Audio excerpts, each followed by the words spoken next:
Welcome to our channel. Today we how to invest with Facebook step by step clearly. Begin by creating a Facebook account if you don't already have one. Visit the Facebook website or download the app on your device. Fill in the required information to set up your profile. Once your account is set up, log in to your Facebook profile. Navigate to the Facebook homepage where you will find your newsfeed. In the search bar at the top, type in Facebook Investing.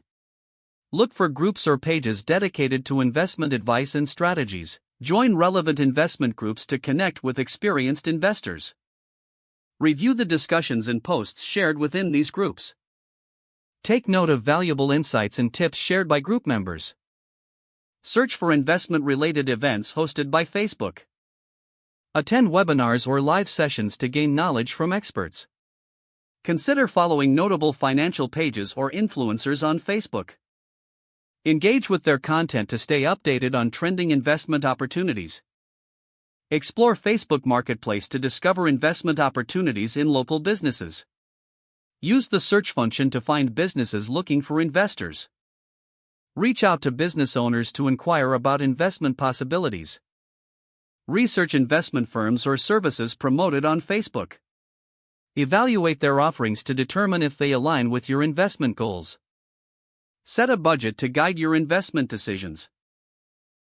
Ensure you understand your risk tolerance before making any investments. Start with smaller investments to gain experience. Diversify your investments to mitigate risk. Regularly monitor your investment performance through updates from your network. Stay informed about market trends and changes through financial news shared on Facebook. Adjust your investment strategy based on new information and insights you gather. Keep track of your investment progress and goals over time. Reassess your investment plan periodically to align with your financial objectives. Be patient and allow time for your investments to grow. Don't forget to like this video and subscribe to our channel for more step-by-step tech guides.